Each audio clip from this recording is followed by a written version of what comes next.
Hey everyone, happy Wednesday. I'm back. I know you all missed me. I took a week off, and just be honest with you guys.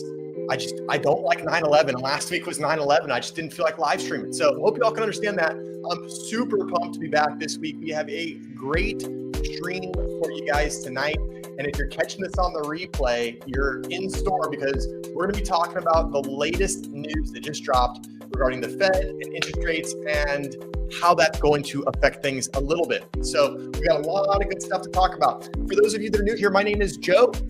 Thanks for hanging out on the channel. I'm a local real estate agent in the greater Los Angeles area, and I live stream every Wednesday, 6:30 p.m., where we're talking about all the latest and greatest in all the real estate news. Chat is open. I love reading your comments and talking with you guys. So at any time, if you guys have any questions about what we're talking about in the story, please put in the chat. And I love to just hear what your guys' thoughts are.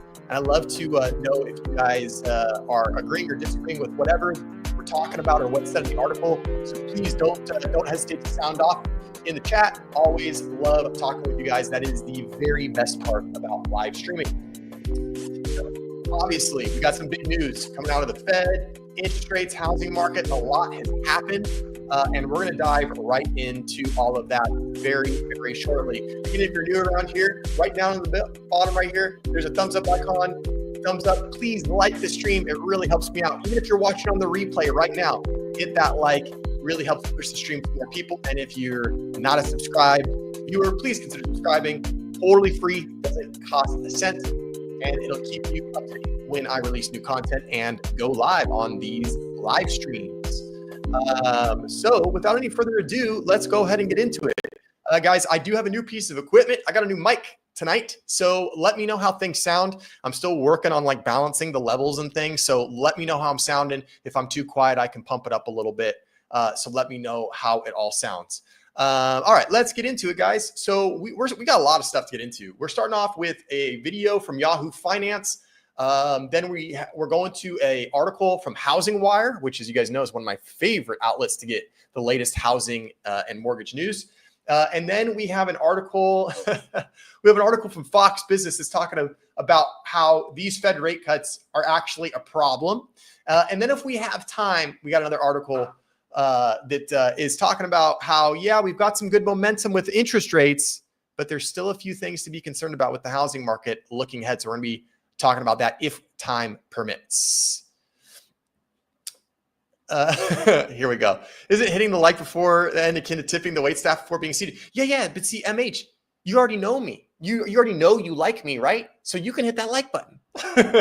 And you can take away the like. You can't take away a tip, but you could always unclick the like and take it back. So, but I understand what you're saying, MH. Good point. All right, so let's get into it. Without further ado, let's get this up on your screen. All right, so this is coming from Yahoo Finance, and this is basically from today. This is from the latest. We had mortgage rates tick down. You'll notice that this graph is as of September 11th, and you'll see that in this video, they actually interview Lawrence Yun, who's the chief economist for the National Association of Realtors. Really like what he usually has to say.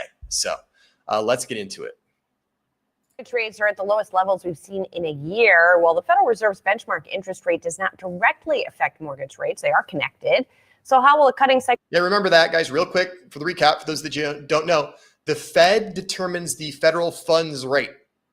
Okay, they do not determine the mortgage interest rate. The Fed determines the federal funds rate. That is the rate at which banks lend money to each other overnight. It's the overnight rate. And although it is not tied directly to mortgage rates, they do typically share common movements and they are fairly connected, but they're not the same thing. So just as a reminder for those out there. Affect the housing market? Lawrence Yun, National Association of Realtors chief economist, is joining me now. Good to see you, Lawrence. We also have the backdrop of housing starts, which showed some weakness, the lowest since May last month. That's what I was talking about, how Reuters was talking about how, we're working the right direction, but we still have some things, housing starts are down. Residential labor has had some issues with unemployment. Typically, those two things are not a good indicator for the residential housing sector. So that reflecting one part of the housing market as well. But as the Fed cuts today, what happens to mortgage rates? Mortgage rate is not a one-to-one relationship with the Federal Reserve, but nonetheless, directionally, it tends to move in the similar. So we saw that mortgage rates have already fallen in anticipation of the Federal Reserve rate cut today. So, it talks about how the rates have already fallen in anticipation. We talked about this a little bit, guys. Remember, we use the term in the industry, we call it baking it in. I know that there is a much more scientific term for that, but the federal funds rate cut was already anticipated and it was already baked into mortgage rates. That's why, if you guys follow me on Instagram, you would know that I posted that as of actually last Friday, we had interest rates go down to 6.23. And then they subsequently went back down more to like 6.19, 6.2 or so. Then we had the actual news today that interest rate or the federal funds rate was being cut, and actually interest rates ticked up just a little bit today. Again, the federal funds rate and mortgage interest rates are connected, they're tied together, but they're not the same. They typically mirror each other, but there's no formal connection. So even though the federal funds rate did go down officially today when the Fed said, okay, we're moving it down 25 basis points starting now, boom. Okay, officially taken down, interest rates went up a little bit. So Fed mortgage interest rates went up a little bit. So interesting. For certain.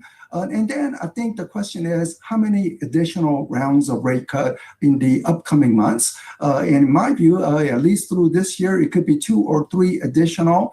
And then next. Guys, did you hear that? 2 or 3 additional this year? Now, Lawrence Yun is not associated with the Fed, right? He's just an economist for the National Association of Realtors. And I will say, remember, okay, he's an economist for the National Association of Realtors. Now, I read a lot of Lawrence Yun's stuff. I think his stuff it's pretty good. It's pretty even. It's pretty fair. But at the end of the day, remember who he works for. Follow the money, right? Like he still does work for the National Association of Realtors. Lawrence Yun is going to be slightly positive leaning when it comes to housing market, housing data, interest data. But the fact that he said that they're anticipating 2, if not 3 more cuts this year. It's only September 17th. That means that they could be cutting a couple more times this year. And then moving into 2026, we could be looking at 3 more rate cuts. Now, we'll see what happens. And we have been told by the Fed and by experts out there, well, not by the Fed, because the Fed doesn't really tell us what they're going to do for good reason. But a lot of experts out there that do track the Fed, we've heard this. We heard that there was supposed to be like 6 rate cuts in 2025. And this is the first rate cut we've had in about 10 months or 11 months or so. So take it with a grain of salt, right? Again, we're trending in an appropriate direction. For those that are interested in buying a home, this is really positive. And even if you are an interested seller, it's going to help you because it just increased the affordability of your home for buyers. So if a home was listed at $700,000, and if it was listed at $700,000 6 months ago, the payment was X. Well, now you take that same $700,000 home, and that payment is X minus about $200 or $300 a month. So theoretically, it would be easier for sellers to sell their home because the home has now gotten technically more affordable for buyers. Again, we're splitting hairs here when it comes to affordability because does $200 a month really increase affordability? Maybe not a ton, but the idea is the same. We're trending in the right direction at least. And with increased inventory, lower interest rates, and buyers being just a little bit more standoffish now, it's really turning into being a ripe time for a buyer. Is it the best time in the world to buy a house? No, the best time in the world to buy a house would have been in 2010. But unfortunately, none of us have a time machine. And if you do have a time machine, stop hogging it. Let me get at that because I need to go back to 2010 and buy some real estate. So just keep that in mind as we go through all of this stuff and we factor in all of these changes. It's important to realize how it affects the market. And even though we're not making any monumental changes, when you compound, when you add up all of the things that we've seen over the last year, we're finally seeing some relief for buyers. Again, don't come knocking on my front door with pitchforks and torches. I'm not saying that it's oh man, it's a buyer's market. You can walk right in and get stuff for under market value. That's not what I'm saying, but I'm saying we are trending in the right direction, thankfully. Innovative, what do you got for me, buddy? Good to see you, Innovative. Thanks for hanging out. Good to see you in the stream as always. Hope you're doing well. Already baked in equals people front running the cuts. Yeah, exactly. I dumped my down payment for the house into 6-month T-bill right before the rate cut. This collective buying pressure lowers interest rates. That is really, really smart to put that into a 10-year T-bill right before, and a 6-month, you're going to be locked in with that higher interest rate. Really smart move. And if it's a down payment, you're not doing anything with it anyway. A T-bill will, it's nice that it's kind of locked up, kind of prevents you from doing something silly that you shouldn't do. And for those out there that are watching, what Innovative is doing is extremely, extremely smart. I'm not a huge fan of like buying T-bills or doing CDs. I think there's better places to put your money. However, if you are saving for a down payment, buying a T-bill, buying CDs, getting that easy, safe return with, now the interest rate's a little bit lower. It's not as good as it was, but that's where you should be parking your money. I did a video on this about a year ago. If you're saving to buy a home right now and your money is sitting like in a Chase bank account or Wells Fargo bank account, get it out of there. You need to at least get into a high yield savings account. You should be earning 4 or 4.5% APR relatively easily. And if you need a recommendation on an online bank that gives you a good rate, let me know. They're not a sponsor of the stream, but I personally bank with M1 Finance. And as long as I think you have a minimum of 10,000 in there, there's no fees. And I believe I'm getting over 4% in a high yield savings account, and that can be withdrawn at any time. So those are the types of things you need to be doing if you are trying to make an honest effort at getting that down payment together. Got to be smart with the money, make it work for you. So doing what Innovative did and saying, hey, I've got a little nest egg here. It's saved up for a down payment, but I know I'm not going to need it for another 6 to 12 months or 2 years or whatever. Put it into a CD, put it in a T-bill, let interest do its thing, let it grow. Let it grow. Good move, Innovative. Way to get ahead of the curve on that. All right, let's go back to Lawrence and see what he's got to say. Here even more. So we are looking at downward cycle in interest rate market condition. This is a great news for potential home buyers who have been priced out, but now with lower rates, their purchasing power increases, and we expect more buyers to begin to knock on the door. But are we going to see any movement on price, Lawrence? Because that too, forget about the mortgage for a minute. The actual price of homes have also been an obstacle. Yeah, she actually brings up a good point. And there's growing consensus in the realtor community that, yeah, we need rates to get lower. We need rates to go down. That's definitely for sure. But is that going to do it? Are rates ever going to go down low enough to really increase the affordability aspect? And it's hard to say. It would take a pretty monumental economic event to get interest rates low enough to where a majority of people across the United States feel like, okay, home buying is reasonable and realistic. So she brings up a good point. And Lawrence is going to talk about Florida and Texas, and there are some areas where inventory is growing, but there are some areas where inventory is not growing. Yeah, it's growing a little bit, but not at a pace that outpaces demand. And that's what we're seeing still in some of the impacted markets. A lot in the Northeast. Oh man, Connecticut, Massachusetts, New Jersey. I mean, it still is pretty wild in those states. Here out west, we're just barely starting to kind of see a little bit of a turn in things. We are getting more inventory on the market, but if you've got a good house and it's priced well, it still sells relatively quickly. If you've got a good house, but it's not priced well, it will sit. Buyers aren't going for that anymore. And it seems like buyers aren't just throwing offers out. They're being much more diligent about what they're looking at, what they're buying, and what they need.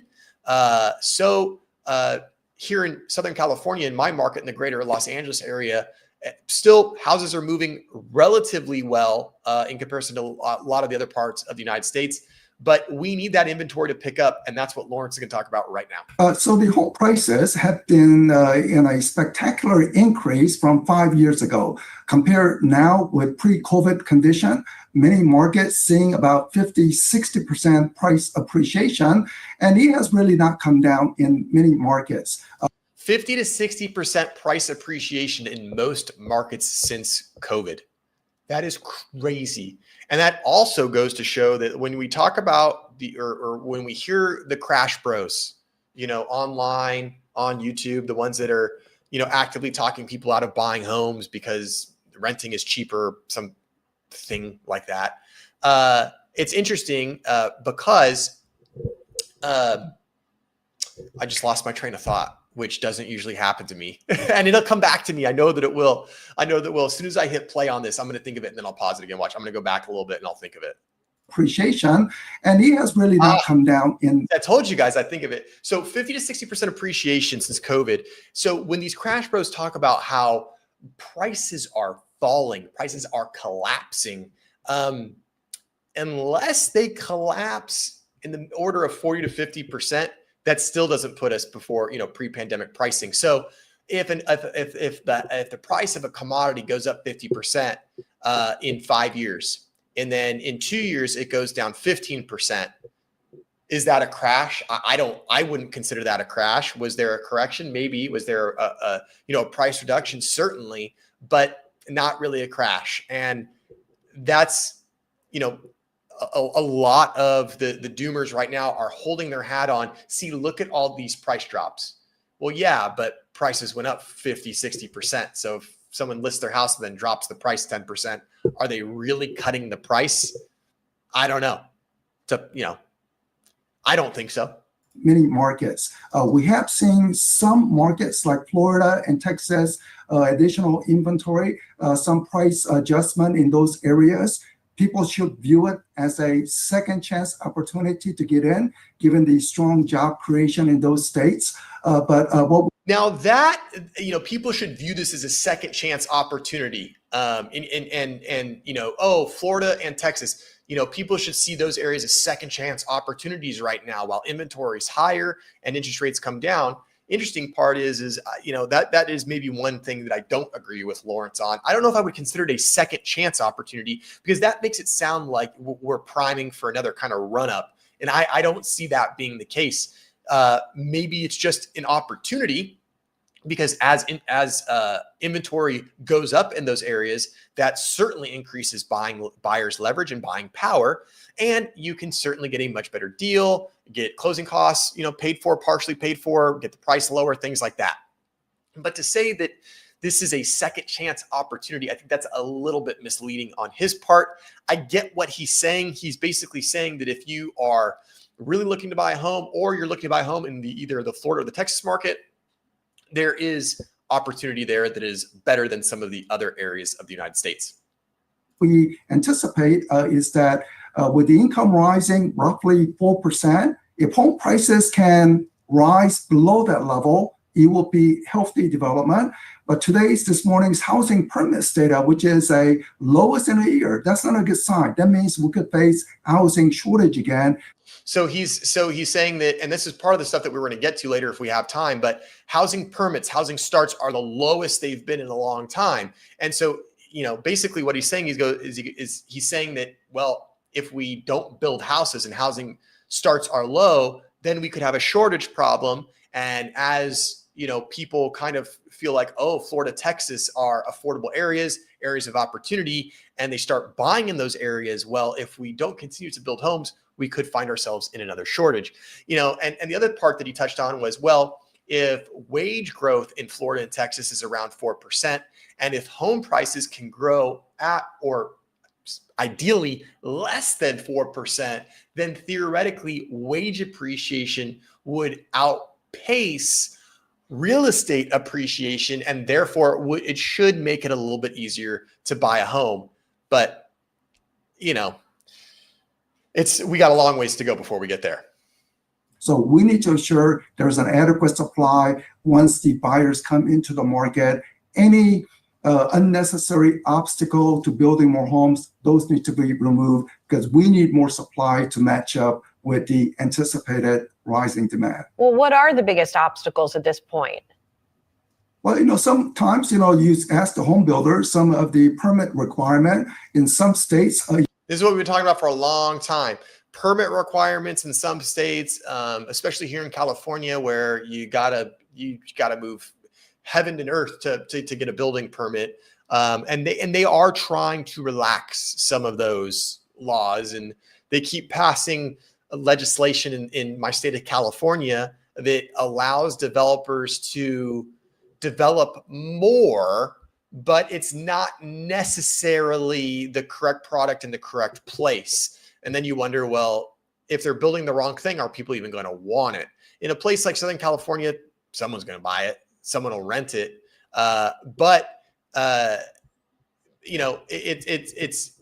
They're trying. A lot of legislation, at least in my area, has passed to cut red tape, to cut bureaucracy on home builders so that they can build quicker, build cheaper, and build more efficiently.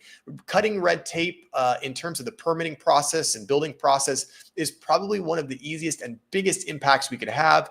The hard part about that is all decided at the local level for the most part. So a lot of legislation has to change across many different cities, counties, and states in order for us to all sort of be on the same page with making it easier to build. You could run up to even $50,000 just to get a housing permit. And then you look for the land, and then there's lack of land condition. So we have to look at all the areas, some of the costs of construction is also rising. Maybe even the workers, do we need to train more Americans to go into trade school so they have the necessary skill to become plumbers, work in the carpentry, so we have adequate supply so that builders can keep building without facing any restrictions. So we have to look at all those angles. Well, that labor angle is an interesting one, because where are those bodies coming from, right? Are those the knowledge workers who are getting displaced by AI? Because if you look at population growth, is that enough to support the labor force in something like construction? Naturally, we will let the market determine. Anytime there is a labor shortage, So, kind of talking now, just about labor and yeah, MH. Yeah. Oh, hey, Robert. How's it going, buddy? Thanks for hanging out. Good to see you in the stream. Yeah, MH. And you know what's funny, MH, is I don't think it's going to be another 10 years, but certainly, right, there's going to be some time where the labor market's going to readjust. I think we're going to see a not a great awakening, but I think we're going to see an awakening in the trades and skilled labor market here in the United States. I think that, and this is a whole nother stream, like maybe this is a whole nother topic. It's not maybe real estate related, but I think what's going to happen is I think we're going to see a lot of Gen Alpha and Gen whatever comes after Alpha, Gen Beta. I don't know how they're going to, what they're going to do. I think a lot of people are going to, in those generations, are going to consider trade schools. I think that during millennial generation, there was a lot of important stress about going to college, getting a degree, which great. That's wonderful. But I know a lot of my generation, we didn't go into trades, and that was because this myth was perpetuated that if you did not go to college and you did not get a bachelor's degree, it would be very, very difficult to be successful. And we all know that's not true. We all know that that's not true, but that was the narrative for most of the time between about the year 1995 and about, 2010 or so. And so I do think that there is going to be an increase in skilled workers in America. I don't think it's going to take 10 years. I think that it's going to probably be closer to about another 5 years. And when this pandemic thing broke in 2020, the early estimates were the housing market's probably not going to get back to some type of equilibrium normal until 2030 to 2033, because it's just going to take time. Remember, guys, we didn't build houses from 2010 to 2018. We didn't build houses in the United States because builders got their clocks cleaned, right? So we have a huge, huge, huge deficit. And the only way that we can come back from that deficit is a huge leap in technology that allows us to build homes much faster, much easier, i.e. 3D printing or something like that. Or time, and we just need to build more homes, and we need more labor. So those are the two things. So I don't think maybe quite 10 years, but we definitely still have a little bit of a haul ahead of us before things, kind of straighten back out. Problem with trades is injuries. Yes, I agree with you. And that was one of the reasons that I stayed out of the trades is that's a common thing, and with the way that the United States healthcare system works, it can be a little nerve-wracking if you get injured on the job. So that is one of the things with trades. So be careful when you're thinking about what trade to go into. Maybe try to pick one that you can preserve your body a little bit. Hey, Angie, good to see you. Hope you've been well. Thanks for hanging out on the stream. My husband was in trades, great pension, actually trying to talk my son into it. Yeah, hey, Angie, I don't know how old your son is. I tell people that are, I get a lot of people that come up to me. They know I'm a real estate agent, and I get a lot of like 18 to 22-year-olds that are like, Joe, how do I get into real estate? What should I do? And I give two pieces of advice to young people that I come across with. Number one, don't be afraid of community college. I went to community college for 5 years before I went to a university, and it saved me a ton of money. I got a great education. Don't be afraid of community college. Don't just go to the university right away because it's what other people are doing, or because you're like, oh, I'm going to graduate and then I'm going to go to UCLA. Okay, whatever. Great if you do. Wonderful if you can. But if you're not in that position, just go to community college. And if you don't know what you're going to do right out of high school, just go to community college. The other thing I tell people is look at trades. Absolutely look at trades. And that's probably, if I had to go back in time and do it again, if I was up and coming, I would probably give trades a much harder thought than I did at the time, which would have been around 2007, 2008, 2009 when I graduated high school. So I think that trades is a wonderful, wonderful opportunity for people out there. I do envy a lot of tradesmen. I still think people shouldn't be pushed one way or the other. Follow what interests you. Yeah, exactly. And I think that's why we see a lot of kind of frustration in like public school system these days, is because they're kind of being like pushed away from being a tradesperson. And I think about that too, obviously every job has every career's got the pro and con. I have a job that deals with clients and business and people's houses and a lot of money, and it can be really stressful. It can be really stressful for me. It can be really stressful for the clients. And there are times where I think to myself, man, some days I kind of just wish that my biggest concern was making sure this pipe doesn't leak, right? And if it does leak, I got to fix it. But no one's going to lose their house over, my decision to do something or not do something. So I think that that is one of those things where I agree. I think that people shouldn't be pushed either way. And I think we still need to talk about the importance of college and higher education. And I think we definitely need to amp up the talk about the importance of trades and skilled labor. Absolutely. No worries. Trades have great healthcare. Yeah. I depending on who you work for, I have a buddy who's an electrician. He's taken care of very, very, very well. I worked in workers' comp for 13 years. Yep. My father-in-law did workers' comp stuff. I'm sure you see a lot of crazy stuff. I do know what lawyers I would hire though. That's good. That's good. Good thing is my husband can work on anything. That is true too. When you're kind of in that trade skill, like even if you're an electrician, well, chances are you work with carpenters, you work with painters, you work with other people, and it's like, oh, you work with plumbers, and just by being on the job site, you're going to pick up things, and that is true, Angie. I'm not surprised that typically people in trades, like, oh, I'm an electrician, but yeah, I can build that, or I can do this woodwork or whatever. So, hey, Mom, it's Mom. I hope you're enjoying Quebec. My mom is vacationing in Quebec right now, and it looks absolutely gorgeous. Mom, it must be late though for you. Like it's like 11 p.m. Quebec time, I think. So I hope everything is going well. The pictures look phenomenal. Enjoy Quebec, Mom. Hui, how's it going, buddy? Good to see you. Thanks for stopping to the stream. Hope you're doing well. We missed a specialty. Oh, I suck at drywall. Is he a drywaller? Is that what? How especially he hates taping. Oh yeah, taping. Yeah. Yes. No joke, MH. Seriously, sometimes I get sucked into these mutter videos on like Instagram and Facebook, and I'm just like, it's like late at night. And I'm just watching these people in mud everywhere and seeing it all smooth. It's like I don't know what it is. It's hypnotizing. It's like those pressure washing videos. I don't know if you've ever watched those, but the satisfaction of the pressure washing. I don't know. For me, it's like the satisfaction of these guys that do all the mudding and stuff. It's pretty crazy. All right, guys, 30 minutes in. Let's go to the next thing. Let's go to this article from Housing Wire, which I love so much. Share this tab instead. Let's get into this one. All right, so this comes from the Housing Wire. And Fed cuts rates by 25 basis points as inflation lingers, labor market weakens. And this was very recent, as of 2 p.m. today. I think it might have been East Coast time, most likely, but still, as of today. Economists say it could usher in an easing cycle with direct implications for housing. Article summary: the Federal Reserve lowered its benchmark interest rate by 25 basis points to a range of 4% to 4.25%, marking the first cut since December of 2024. Remember December 2024, we had that first rate cut and they were like, oh, here we go. We're going to cut it like 6 times in 2026.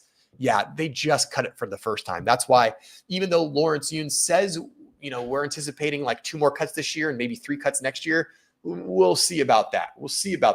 This move, influenced by softening labor market data and political pressure, could lead to low mortgage rates and increased housing demand despite inflation remaining above the 2% target.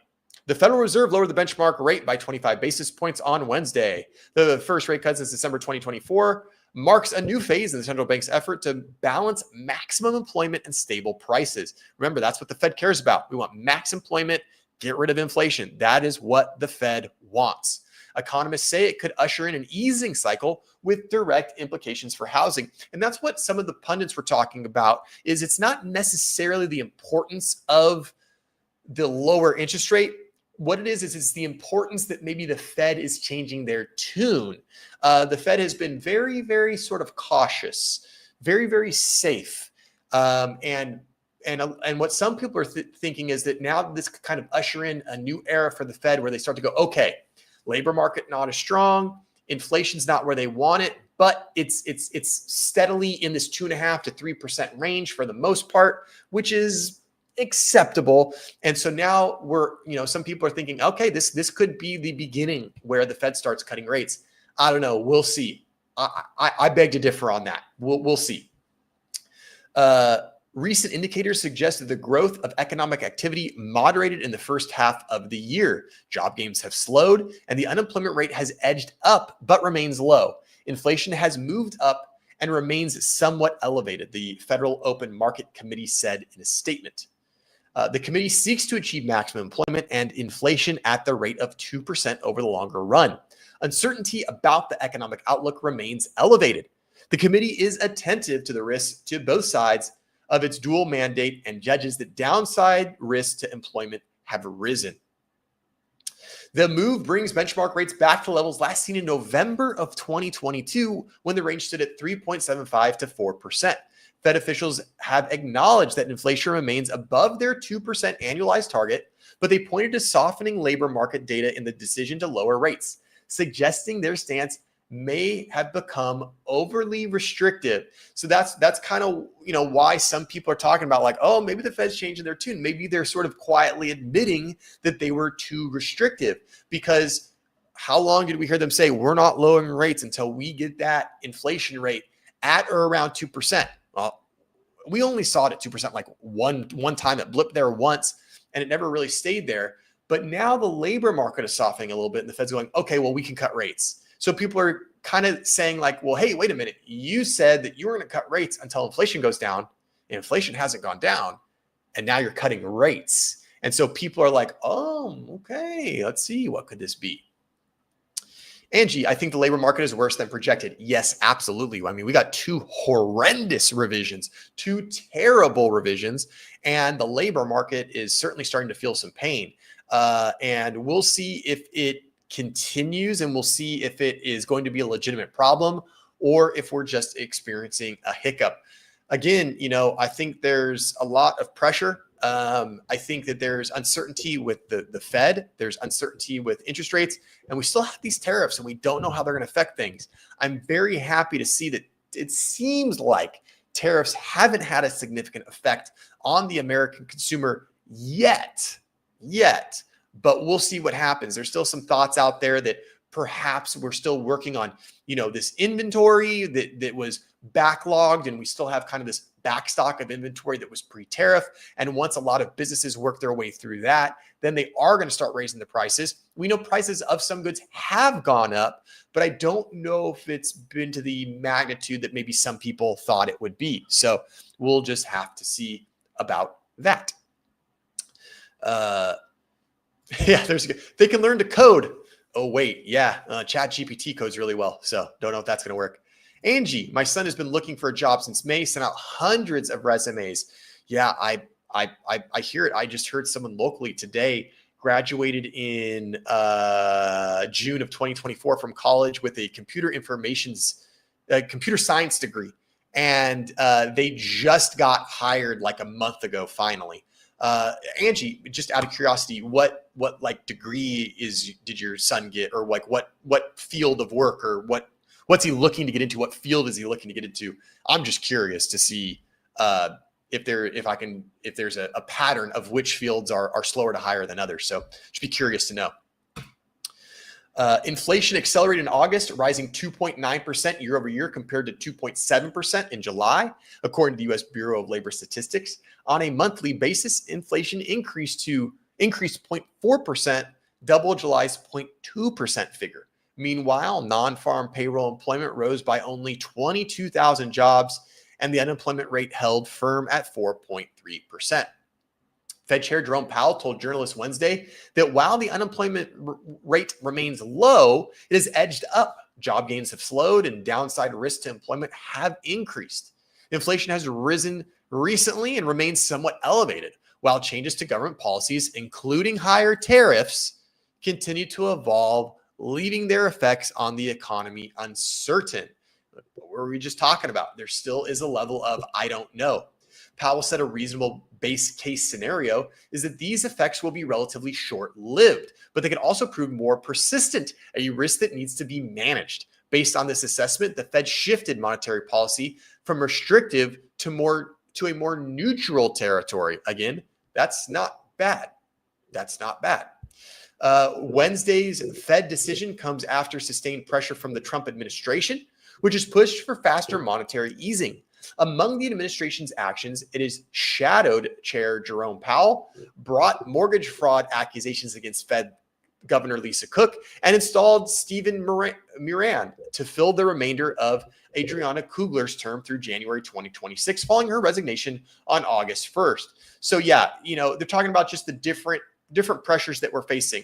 You've got Trump barking at Jerome Powell constantly. You have the mortgage fraud accusations that were brought against Dr. Cook.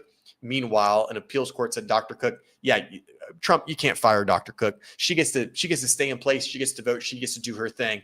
It's going to be elevated to the Supreme Court, where eventually the Supreme Court will probably rule on that. But already it was kind of shot down relatively quickly by a lower circuit court.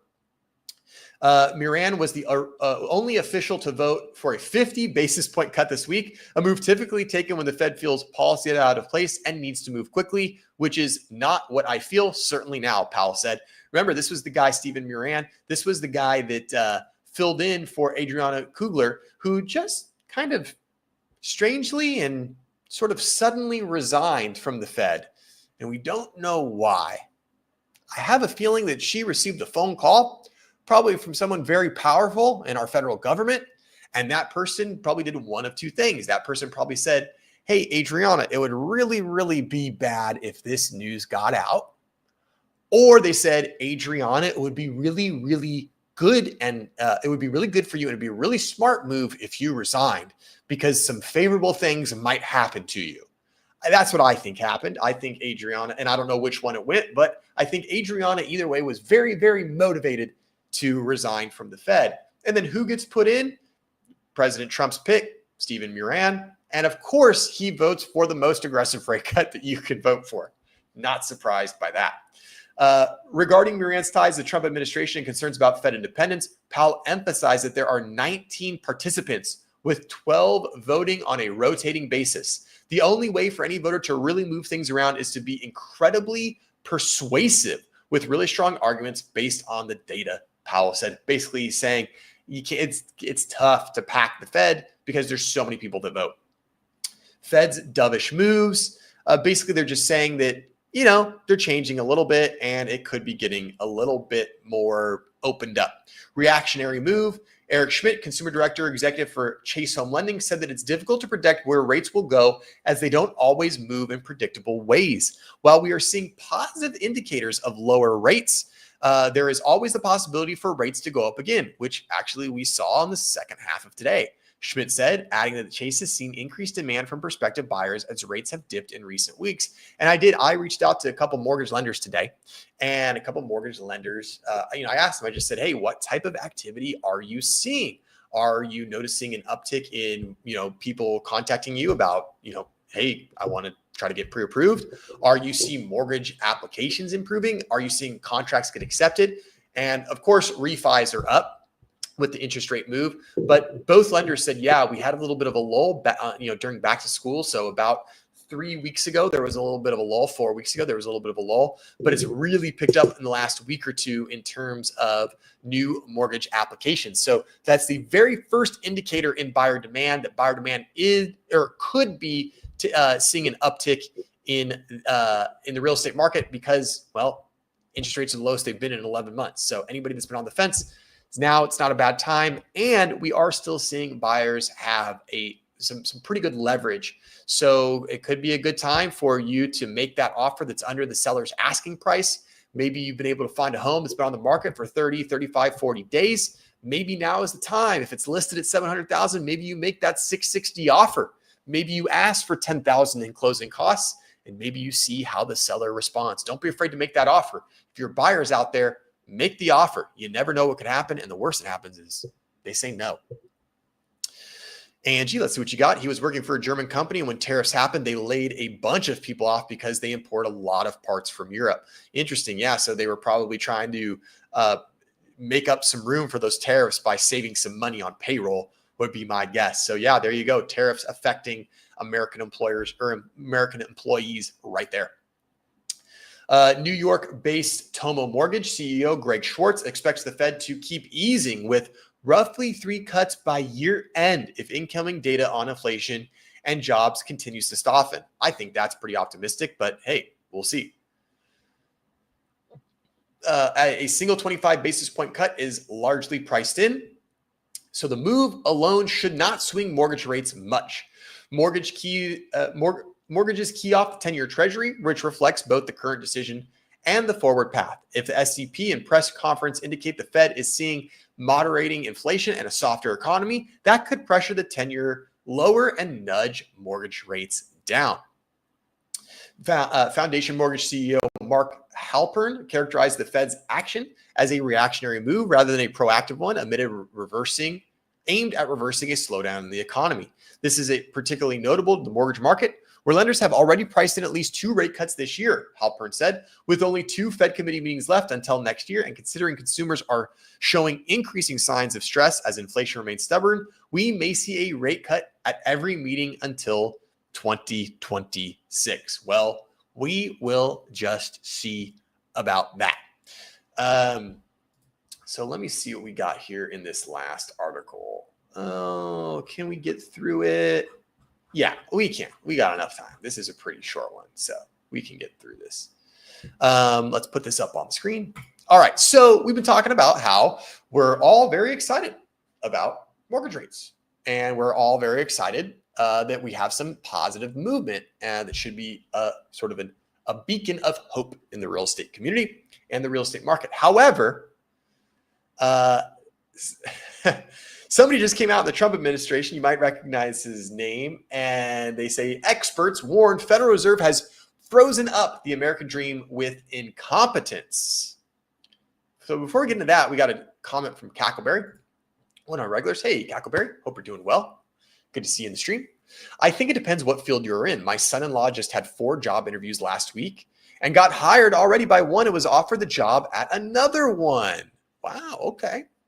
Very good. And I think you're right. The field does matter. Cackleberry, what field? And you can be general. You don't have to be specific. I don't want to know where he got hired or where he applied. But what field is this? Like a technology related? Is he in trades? Is it like a business thing, technology thing?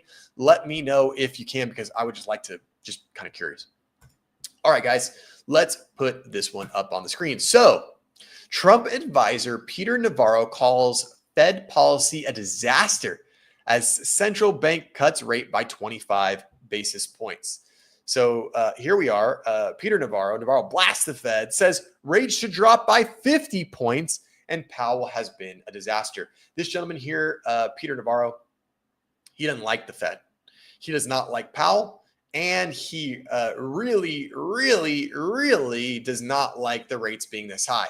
And I'll tell you why. It's because Peter Navarro was sort of the architect behind Trump's Godzilla tariffs. He was the one that was like, no, we can do this. We can do these tariffs based on this data. It'll be fine. The tariffs will be okay. So he's got a pretty aggressive stance when it comes to monetary policy. Hence, he wanted a 50 basis point cut, which was never going to happen. I don't think anybody really thought it was going to happen. But it's funny that Trump wants very low interest rates. In fact, Trump was urging for an emergency interest rate cut meeting. Trump wants really low rates. There's a couple of reasons for that. We're not going to get into it on this episode. Navarro wants really low rates, and Stephen Moran, the guy that was appointed by Trump to fill in for the vacancy, also wants really low rates. So everybody that's directly related to the Trump camp is not satisfied with 25 basis point cut. They really wanted to see 50. And the reason that they wanted to see 50, without getting way too into the weeds on this, is because Trump wants lower interest rates. When you have lower interest rates, it juices the economy. People will spend more. People will hire more. It just typically makes it a little bit easier on the average American and the average American business owner. However, the problem with low interest rates is that when you have inflation, low interest rates can increase inflation, and then that is a pain point on everyday American consumers. So yeah, exactly. And I want a Ferrari in the garage. MH wants to be 2 inches taller. I want a little bit more hair on the top of my head. Let's all just get what we want, right? Trump wants lower rates. I don't know if it's going to happen. We'll see. All right, let's see. He has a BS in business and is going to be a manager at a drugstore. All right, there you go. So he's got a business degree, and hey, the business degrees, they're always in style, can always be used, and very versatile. So good for him. I'm glad that he's found something that's going to work for him. That's good. My husband has a hard time keeping good workers where he works. Interesting. Yeah, I know that's been a thing. And again, just out of curiosity, what does your husband do for work? Like what type of, is that a labor job? Is it manufacturing, technology? I would just be curious to kind of see what the resistance is. See, he's trying to get into a bank that was offered a job as a manager of Starbucks. Okay. My daughter is an ultrasound tech and has too much work. I hear great things about ultrasound techs and x-ray technicians. I hear really good things. I feel like that's also an opening in the economy, is all these sort of like medical related fields where you're not a doctor, or you're not a nurse, but you're involved in healthcare or the medical field, like ultrasound tech, x-ray tech, stuff like that. I hear great things about those career fields. If that is, something that interests you. All right, so let's get into why Peter Navarro is so upset. As the Federal Reserve revealed let me make this a little bit bigger for you guys. Bing, there we go. As the Federal Reserve, if this thing would stop moving around. As the Federal Reserve revealed its latest rate decision Wednesday, a Trump administration senior counselor blasted the central bank for keeping the American dream out of reach, as other experts reacted to the cut. We're 100 basis points at least over where we should be. Okay, that's 1 full percentage point. 1 full percentage point. Yow. Trump senior counselor for trade and manufacturing, Peter Navarro, said on Mornings with Maria Wednesday, that's disequilibrium. It hurts our trade balance. It hurts everybody who's trying to get a mortgage. It's frozen up the housing market. It should be 50 basis point cut today, and it should be another 50 at the next meeting. That's where it should be, he continued. God, he even sounds like Trump, right? It's like even talks like him. The Fed announced its first interest rate cut of the year Wednesday afternoon, despite signs of tariffs pushing inflation higher amid rising concerns about the labor market. The 25 basis point cut lowered the benchmark federal funds target range to 4% to 4.25%.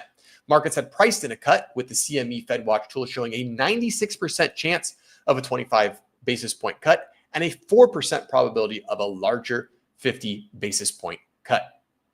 At the same time, the Trump administration is reportedly weighing a declaration of national housing emergency, which has been fueled by high rates, red tape, and rising construction costs.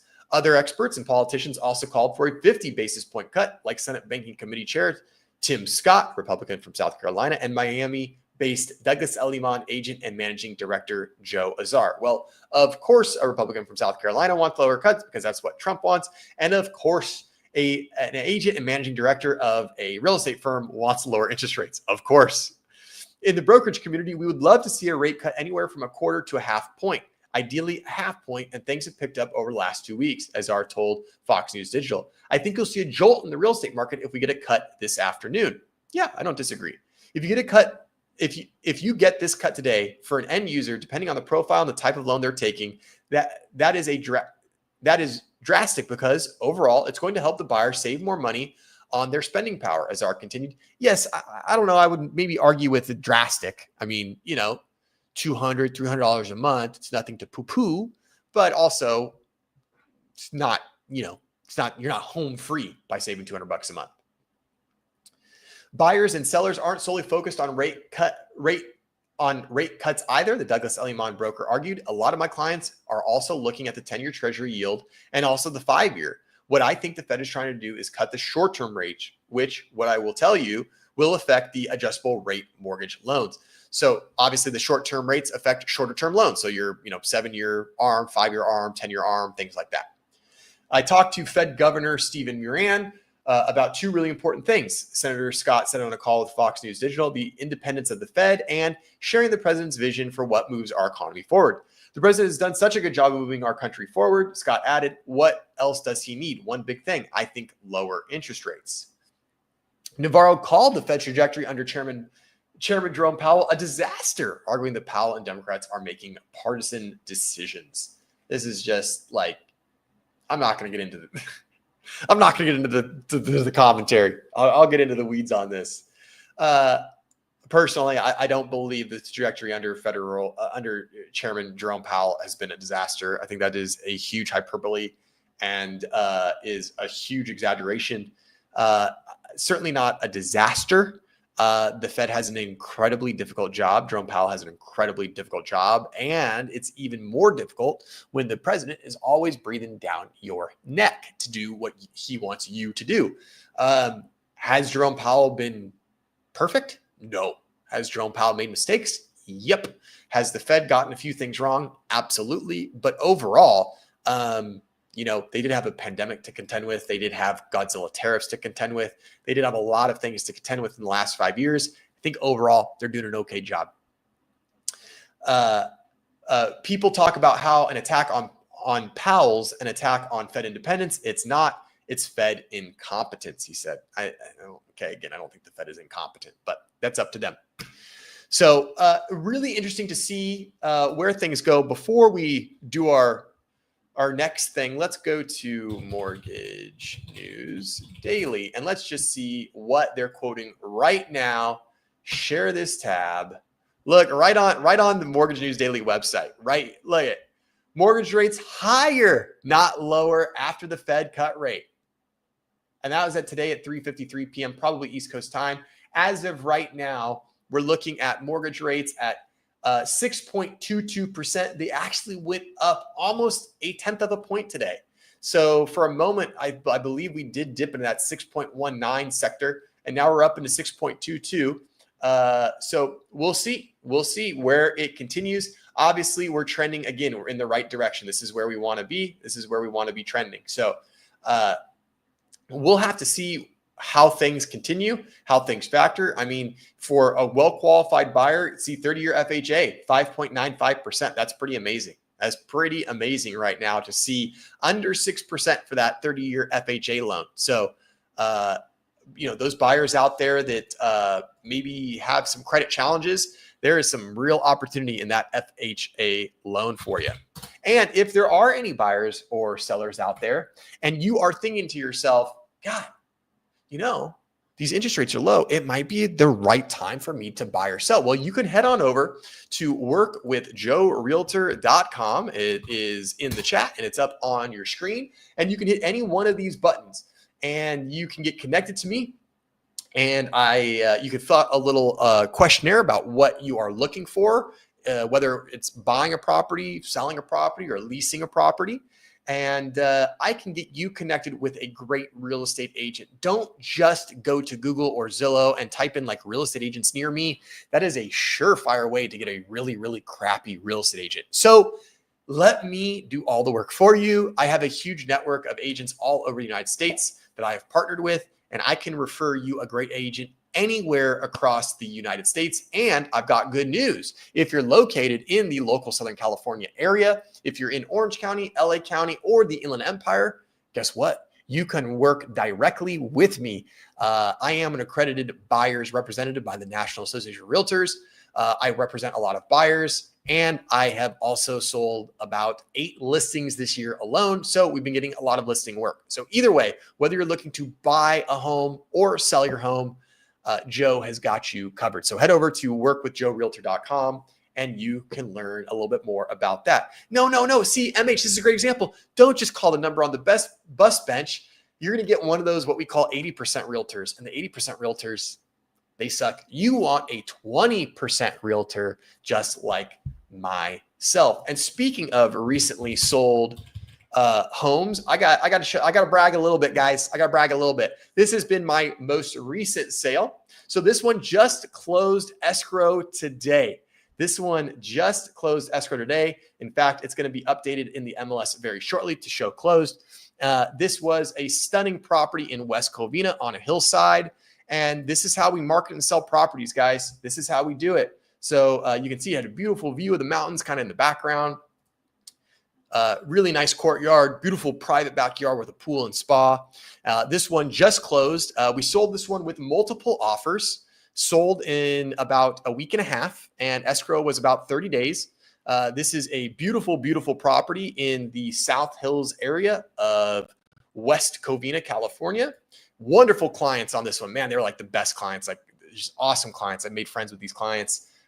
Really, really fun people to work for and work with. So this one just sold. It's actually sold for $1,320,000, 3-bed, 3-bath, just over almost 2,400 square feet. So this is the type of work we do. You can see this is how we present properties. Beautiful photography, daytime photos, twilight photos. There's a virtual tour in here as well. So you can see we're always doing the Matterport because, again, you never know where this buyer could come from, and they could come from anywhere. So it's a little choppy on your end right now, but you can see we do this for all of our listings. This is for all of our listings. So this way people can see the house, walk through it, spin around. They can look at everything. So get yourself a realtor that does all of these little things, because it all comes together and brings you, the seller, some success. And of course, we got to have a nice, thorough description of the property, all the stuff filled out, and boom, success, sold it. While other homes are sitting on the market, we're getting homes sold. So there's a little taste of the most recent stuff for you. All right, guys, that's going to do it for me. We're just right at an hour, and the next article I have is it's a little too long to get into, so maybe we'll save it for next week. As always, if you guys have any questions about any of the stuff we talked about, put them in the chat. I do get notifications for the comments, even on the replays. If you guys ever have suggestions or for topics, or you guys want me to talk about something, you guys want me to talk about ADUs, you guys want me to talk about inspection problems, stuff like that, always happy to hear about what you guys want to learn about. Thank you, Angie. Appreciate that. We always love closing deals. That's one of the best things we can do. We love getting homes sold. One of my favorite things to do. So, all right, guys, I think that's it for me. We got to get some outro music. Let's go for this, my normal outro music. All right, guys. Thanks for hanging out. I really appreciate you guys giving me some of your very, very valuable time. Oh, before we go, let me know, how's the audio sound tonight? I got a new mic. I got a new setup. I want to know what you guys think. Let me know in the chat. Let me know if it sounds good. Let me know if I need to make any changes for the next stream. All right, guys. Thanks for giving me some of your very valuable time. I will see you again next Wednesday, same time, same place, same channel, 6:30 p.m. West Coast time. Don't have a topic yet, but I think we're going to cruise some more. That seems to go well. And you know what? I think we're going to do another giveaway. I think we're going to do a giveaway. I'm going to change a little bit the way that I do a giveaway, so the integrity of the competition is a little bit better. So stay tuned for that. As always, guys, appreciate you. Just a touch of this. Okay, we'll work on that. Thank you. Audio sounds good. Awesome. Thumbs up. Good. Awesome. Love it. Angie, thank you so much. You have a wonderful night yourself. Thanks so much for stopping the stream. Always good to see your face pop up in the chat. All righty, guys. Have a good rest of your day. Thanks for giving me some of your very, very valuable time. It's really, really crazy out there right now. A lot of tension, a lot of crazy stuff going on. So you guys know the drill. Be nice, be kind, do something nice for someone, and be a good person out there in the world. All right. Robert, see you next time, buddy. See you, Robert. Have a good one. Red, hey, thanks for lurking, Red. Have a good one. Good night, buddy. Thanks for hanging out. Ward's Coffee with a ticket to Seattle. Woods Coffee with a ticket to Seattle. Oh, I'm not giving that. Sorry, not giving that away. Now, here's the thing. You buy the ticket to Seattle to go to Woods Coffee. I'll buy you a coffee at Woods Coffee, but you got to get to Seattle. How does that sound, mate? If that works for you, we'll make it a deal. All right, guys. Thanks so much. Appreciate y'all. Thanks for giving me some of your very valuable time. Thanks so much for chatting. You guys are awesome. The energy was killer tonight. We started off a little bit slow, and then, man, we really ramped up. So thanks so much. Always love getting all your comments. See you guys next time. Have a great rest of your week. Bye, guys.